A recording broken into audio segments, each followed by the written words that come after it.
Welcome to my house. Welcome to the Structure Talk podcast, a production of Structure Tech Home Inspections. My name is Ruben Saltzman. I'm your host, alongside building science geek Tessa Murray. We help home inspectors up their game through education, and we help homeowners to be better stewards of their houses. We've been keeping it real on this podcast since 2019, and we are also the #1 home inspection podcast in the world, according to my mom. We're back again here. We were talking about ice dams last week, all things related to how to prevent ice dams. We busted a bunch of myths about how ventilation and lack of ventilation causes ice dams. I went on a super tangent about how much I hate recessed lights and they should be illegal. Look for an upcoming blog post on that topic. And we kind of teased this show talking about how we're gonna give some people advice on if they already have ice dams, what they can do to get rid of them. It's probably going to be too late in the year. We're probably going to get some big warm up before anybody ever needs this advice. But you know what? It's good advice forever. But even before we get into that, Tess, right before we started the show, we were talking about maybe giving some other advice to people about where they can find contractors, a good, competent, qualified contractor to help them with some of this stuff if they want to hire the right person. Because so many of these pain points are coming from people who have already hired someone to come out and they didn't get the job done right. So what is someone to do? That is a great question, Ruben. And I wish the answer was really simple and easy. But one thing that we were talking about was a certification that's out there through the Building Performance Institute, BPI, that offers training and accreditation for individuals and for contractors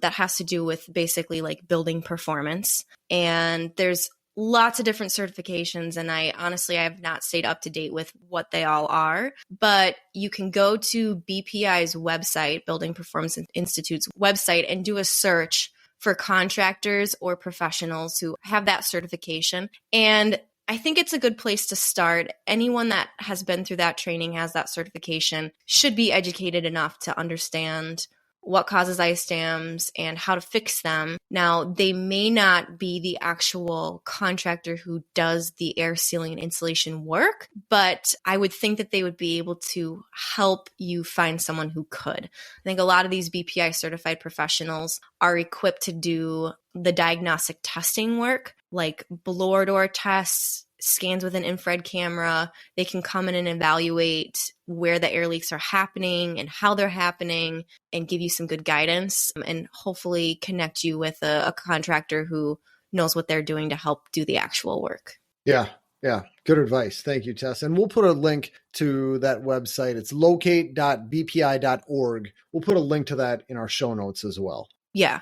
And I think if you're someone who's already been down that road, you've already tried insulating your attic and you've hired a contractor to fix the problem and you still have a problem, that would be a good place to start as someone who's qualified to do some further diagnostic testing work on your house, do a blower door, do an infrared scan, and really look to see where those air leaks are happening and if and how you can fix them. So it can be a little bit more complicated. But if you've got a pretty simple house, simple attic space, the attic is accessible, you may not need to do that, detailed diagnostic testing at first. When I worked in this industry years and years ago, there were a handful of people in the Twin Cities who'd been doing really good air quality, air sealing work for decades. And they didn't need to go into a house and do a blower door test and an infrared scan to find the air leaks. They just intuitively were so familiar with so many different styles and types and ages of houses that they knew where the attic bypasses were, and they could crawl into the attic and crawl right to it, find it, seal it, and have amazing results without doing all of that. So just saying that, you can have that diagnostic testing work done, and in general, it's a good idea to test, to see, to verify, to test again after the work is done. But you don't have to do that. It's not always necessary. Yeah. And I'll throw in a plug for us too. A lot of the time people are just, they're frustrated. They already had somebody come out to do this, that, or the other, and they want to get the real story behind this, and they will hire us. And we do a ton of single item inspections this time of year where we're going out to tell people why they have ice dams, why they have frost in their attic. Sometimes people want to fix this stuff themselves. Sometimes they want to hire a different insulation contractor and they want us to write a report telling them, hey, look at this, fix this, fix this, fix this. We're not designing a very specific scope of work, but we're telling them what they need to go after to fix this stuff. So we do a lot of those single item inspections too. And I mean, ice dams, frost in the attic, that is our bread and butter. We are very good at those. It's amazing how many homeowners, I feel bad, struggle with this problem with the frost in the attic and the ice dams. And they've already been down that road to try and fix the problem, and it hasn't been fixed. So, I feel for people that are trying to navigate that. One thing I would say too is if you're looking to hire a good contractor to resolve these issues, to do the air sealing, make sure that that contractor talks about all these things we've already discussed: air sealing, attic bypasses. They explain to you what they are, give you some examples, talk to you about how they're going to seal them, that they mention attic ventilation too, but hopefully they're not selling that as their, the main solution to the problem. If they are, run the other way. We want to punch more holes in your attic. That's not going to solve it. But also just beware. I think it's a good idea to get, a couple different bids. We've talked about that on the podcast too, from different insulation contractors. And I've seen, this blows my mind too, with insulation contractors. They'll write up a bid and it'll say, air seal the attic and add R49. And, a homeowner who doesn't really know what that means might look at it and say, okay, good. Well, they said they're going to air seal attic bypasses and blow in an R49, but is that even possible? Ask yourself. Can someone physically get into the attic and do those things? I've seen an insulation bid look just like that on a 1.5-story house that had a dormer on the back before. And a dormer is, basically like where the front of the house might look like it's just a 1.5-story, simple 1.5-story, but from the back of the house, it looks like it's a 2-story house. And basically kind of like a very low-pitched attic space above that dormer. And it's not anything that's physically accessible. Usually, No. you can't crawl inside that attic space. It's very small. And a lot of times it's framed with a 2x4. And this poor person, had an insulation contractor out that told them they would air seal the attic bypasses and blow in an R49. And it's like, how do you physically do that in this attic space? You can't. Impossible. So just be cautious when you're working with these different contractors and ask lots of questions and get multiple bids. Yep. Well, that should wrap up today's show. That's no, just kidding. If you have those houses like, the dormers or the 1.5-story or the cathedral ceilings where you physically can't get in there and you can't improve the R value or insulation, there's some other methods that you can use as a homeowner to combat that. Ruben, you've done some good research on this topic and you've written some thorough blogs. I think you should take it away. Oh. I've tried them all. And the tried and true method is to remove the fuel for ice dams. The fuel there is snow. And if there is no snow on your roof, you will not have ice dams. It's as simple as that. And to get the snow off, the best way to do it is to use a roof rake. And it's this big thing on the end of a pole. It's it almost looks like the end of a push broom, but it's made out of metal and sometimes out of plastic, I guess. And you just get this big, long extendo tent pole type of thing. And you reach up and you pull the snow off your roof. And it seems like it should be easy. It's actually a lot more work than it looks like in pictures or in videos. It's like you're using some upper body strength. You're using your shoulders for that. If there's a big snowstorm like we had at the beginning of this year where it lasted over about 2 days, you don't want to just say, okay, I'm going to come out when it's all done and I'll do it all then. You treat it just the same way you would when you shovel or snow blow your driveway. You do it in segments. You do it like every 8 hours or something like that. So you're not dealing with 1.5 feet of snow. Do it periodically. Yeah. But it's very effective. And the idea is that if you can rake off the first maybe 4 feet of snow at the eaves, usually, and I say usually, it's not 100% of the time, but most of the time, that's enough to where you can get your shingles exposed. The shingles get to see the sun. Everything stays warm enough to where you don't have ice dams form. Once the water runs down and it gets to that part of the roof where it's normally really cold, it actually stays warm enough where the water can run off and you don't have these wicked ice dams. So removing the snow, removing the fuel for ice dams, very effective. It just takes a lot of work. You got to get out there with a roof rake. It's a lot of arm workout. Yeah. And every once in a while, you'll have roofs where it's not an option. I mean, if you got a 2-story roof and there's no way to get up there with a roof rake, I'm not suggesting you get out there with a ladder. That could be very dangerous. Sometimes houses are so close to each other, they're too close where you don't have the right angle to stand on the ground and rake it because you'd have to be standing in the middle of your neighbor's house. So there are cases where you can't actually use a roof rake. Oh, and side note, Tess. Yeah. Big question I get. Isn't the roof rake going to damage the shingles? Potentially. If you're using a roof rake over and over again constantly, and you're constantly rubbing down and you're getting it right down to the shingles over and over again, sure. You could wear away some granules and you might take a 30-year shingle and you might end up getting 27 years out of it because you've worn away some granules. Not the end of the world. I mean, I'd say it's a fair trade-off. But back when I used to live in Minneapolis, I had a roof rake that had these tiny little wheels at the bottom of it where the surface of the roof rake never actually made contact with the shingles. So I was never wearing away any granules. Just had these tiny little rollers. Is that typical for most roof rakes? I don't know if I've ever seen that. I haven't gone shopping for roof rakes. I would have told you, yeah, they all come with that because that's what mine had. Yeah. I don't think I've ever seen that. Yeah, they do make them. And then there's other things like there's this Minnesota company. I should have looked it up before we did the podcast. I think it's called the Minnesota Razor or something. You know what I'm talking about, Tess? It's the Razor roof rake. Maybe you can Google and I'll wax on other topics. Yeah. But look up Minnesota roof rake Razor snow removal device or something. It's some Minnesota dude who invented this thing. And it's basically like you have a plastic chute that slides underneath the snow. You cut underneath the snow and then all the snow just slides down. It looks super effortless. Looks like a really nice device, but it surely costs a lot more than a traditional roof rake. You find it? Yeah, I think so. What's the real name? Well, Minnesota Roof Razor. Okay. All right. Simple as that. Yeah. All right. So interesting. Check that out. It looks a lot easier than your traditional roof rake, but I'm sure you probably have a tough time getting those when we have these huge snow events. I should reach out to those guys and see if I can get an affiliate link, and I will help sell their product. How's that sound, Tess? Well, as long as it works. And if I'm looking at the right thing, it's kind of an interesting, it almost looks like it's a pole with kind of like a sail attached to it. Like if you're on a boat, it looks like a sail, silver metal kind of sheet, basically. So, and it slides under the snow. Interesting. And then the snow just slides down. Yeah. Okay. It's novel. But the point is remove snow from your roof. If you've got a very low slope, and you're going to hire somebody to come out, maybe shovel it off.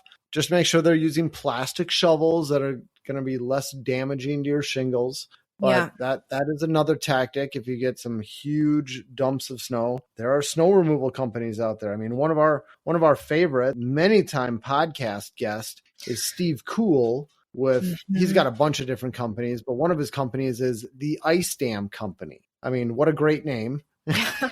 and they offer snow removal. They will come out and they will shovel snow off, and it's hideously expensive. I mean, I think it's like $300-400 an hour or something, but it's dangerous work. It is. Now, does his company also do like steaming ice dam removals too, besides just shoveling the snow off? Yeah, they do. And that's a good point. If you do have leaks at your house and you need to get those ice dams off, and that's where somebody is using a true steamer. I know there's a lot of companies out there where they use high temp pressure washers, and those pressure washers will get that water super hot, but it's still coming out at full pressure. Now on a steamer, it's true steam. There's no pressure involved. And most companies don't actually steam ice dams. Most of them use high temperature pressure washers, and you got the potential to cause a lot of damage to your shingles. We've seen a lot of that over the years. It should only be steam. And that's what the Ice Dam Company does. That's kind of their bread and butter. I mean, he's got like a warehouse full of these things, and that's the only way they do it. So that's why I'm always quick to recommend that company for any of that type of work. Wow. Yeah, yeah. And now, if someone doesn't want to rake the roof or they can't rake the roof and they don't want to have to pay thousands of dollars to have the ice dam steamed off every year, Sure. there is another option for you. And we've talked about this. We had Steve Cool actually on a podcast to talk about this specifically. But you can install heat cables. Heat cables right? work, or roof de-icing cables, whatever you want to call them. Heat cable is another option. Yep, those are very effective, but that's being proactive. That's something that you're not going to do in the middle of winter. You got to do that in the spring, summer, or fall before the snow comes. And they don't actually prevent ice from forming at the eaves. They just cut channels through where ice would form, and they make it so that you don't have a big dam that's trapping a bunch of water. They make it so that water has a pathway to get through the ice dam. And those are extremely effective. Yeah. If installed properly, and you got a working product. As we learned from Steve, I mean, there is a huge difference in the types of cables. If you're thinking about installing heat cables on your house, I strongly recommend you go back and listen to our podcast from, what was it, probably about 2 years ago or so. We might have recorded that during COVID. At least, we'll put a link in the show notes. No, Tess, this was pre-COVID. We had Steve, this is when we were still doing podcasts in the studio. I think that's it was. right. So this must have been probably 2019. Well, still. We had him. Yeah, that's a great podcast. I learned so much about heat cables from him. I had no idea. I mean, he actually didn't invent a specific type of heat cable? Yeah, I think you're right. Yeah. Yes. He did. Yeah. And there's a trick to how you install it, where you install it, and what type of cable you use. So you need to listen to that before you buy your own cables. Even if you decide he's full of it, you're going to learn something. Because he knows more about this than anybody I know. He is a total geek about ice dams and heat cables and all that jazz. So we'll put a link in the notes. For sure, and he's an expert. Let's talk about other removal methods, because I've seen some crazy stuff out there. I've seen people use hatchets and ice picks and hammers and salt tablets. Well, yes, I was going to ask you those little salt tablets, like those hockey pucks. Do those actually work? I've tried them on the bucket. It says, simply toss the tablets onto your roof, one for every 1 foot of ice dam or something like that. And I got pictures of it where I went to my neighbor's house and I got right up next to the roof and I tossed them with precision, but they land on the ice and they just slide and they just go wherever they want to go. I mean, it's goofy. You're never going to get it to look at anything like what they have in the pictures. Yeah. And then when it does melt, it melts these holes through the ice dam, and then it gets to the bottom. Then you got the salt tab, and the salt tab melts its way to the gutter. And now you've got the salt attacking your gutters. And then over time, those holes in your gutter refill with ice and snow, and then they get closed up again. So pointless. Now, okay, back so that when product I used doesn't to work. work at a hardware store. My first job ever was at a hardware store, and I remember the old school method that people would use is they'd get salt, they'd get ice melt, calcium chloride or something, and then they'd fill up pantyhose with the stuff, and you tie a rope onto the end of the pantyhose, and then you can take it from the ground and you sling it up onto the ice dam, and so the pantyhose is perpendicular to the ice dam, and then that salt is going to melt channels through the ice dam. And this actually is effective, Tess. I know you're laughing. You think this is crazy, but it actually does work. And what I've learned, if it's really cold weather, like below zero, to where the salt isn't really going to start melting, people would take water and you'd activate the salt. You just pour a little bit of water on each one of these pantyhose salt-filled contraptions, and it would start the melt process, and then it would melt all these channels in your ice dam, and you just leave it on your roof because there's so much salt in there, and it'll prevent leaks for the rest of the year. Now, it's goofy looking, you got pantyhose sitting on your roof, but I guess it's better than having leaks coming into your house. That blows my mind. And you have to place them in a certain way. So you need a ladder, and you have to get up on a ladder and get up on your roof and lay the pantyhose. If you can get a length of rope, you tie the rope onto the end of the pantyhose. The idea is that you're supposed to be able to get from the ground, and you get the right throw, And if it doesn't land quite right, just perpendicular to the Oh ice my dam, gosh. pull it back down and you do it again. And you keep doing it until it lands just the way you want it. And that way you don't have to use a ladder. And that way, when it's all said and done and all the snow's gone for the year, you grab the rope and you pull it back down off your roof. I kid you not. I'm just laughing. This is like an ice dam, like Winter Olympics. Like if you are super bored and you got nothing else to do and you're a little bit athletic and maybe competitive, I see. You could try this. I see the Structure Tech Winter Olympics coming up. Oh man. Oh no.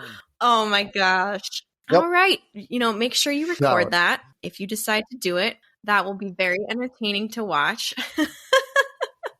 But for the average homeowner, I'd say probably the easiest route to go is a roof rake, if you can, right? Roof rake, and then, heat cables if it's an ongoing issue and it's a type of attic or roof where you can't prevent them. You are going to end up spending some money on the electricity for those heat cables every year. Do you have any idea how much? I suppose you add up the watts and you figure what do you pay per kilowatt hour, which is 1,000 watts for 1 hour is a kilowatt hour. Yeah. And you divide it all out by time. And, here in Minnesota, we're paying somewhere around, I don't know, what is it? Maybe 11 to 14 cents a kilowatt hour. So it's not astronomical. I mean, people think of hundreds and thousands of dollars. It'll be enough to where you may notice a blip in your electricity bill. You may not. I mean, I think I have enough cyclical difference from month to month to where I'd never be able to pinpoint a change in my electricity bill just because of heat cables. So it does cost you money, but it's not like it's going to send you to the poorhouse. Okay. I'm surprised by that. Yeah, I guess I was expecting it to be more impactful on your electrical bill. But I guess, it does depend on the size of house and how many linear feet you install and how often you have them running and all of that. But the best option would be to do that air sealing and insulation, because it is going to be more money up front, but in the long run, your house is going to be more energy efficient and you're saving money on heating and cooling costs in the long run. So it's a good investment, but it depends too on, how long you plan on being in your house and how bad the problem actually is. So, every person's going to have to kind of weigh those pros and cons on a personal level to determine what's the best course of action. We're happy to come out. I mean, we do this type of consulting and we can usually help direct people and tell them, hey, this is your best option. You ought to buy heat cables. You ought to do this. You ought to do that. We can certainly help with this stuff. Yeah, definitely. One thing we did not mention that I was just thinking about, here in where I'm at in Red Wing, there's just a ton of old houses here, and a lot of them do not have, adequate insulation and big walk-up attics or whatnot. Tons of ice dams here. But I was just thinking, if you're someone who's going to do some attic work, that would be the time to address some old house issues too, which it's like peeling back an onion, right? Yes. When you have an old house, you try and do one thing, fix one problem, and you realize there's a whole nother problem awaiting you. But I was just thinking, old houses that have knob and tube wiring in the attic, you do not want to add more insulation over top of that knob and tube wiring. So if you're going to be addressing the attic and doing air sealing and insulation Good and advice, all of that, take care of it all at the same time. Hopefully this was helpful. Well, I'd say we'll call that a wrap. So thank you, everyone. You've been listening to Structure Talk, a Structure Tech presentation. I'm Ruben Saltzman for Tessa Murray saying Godspeed.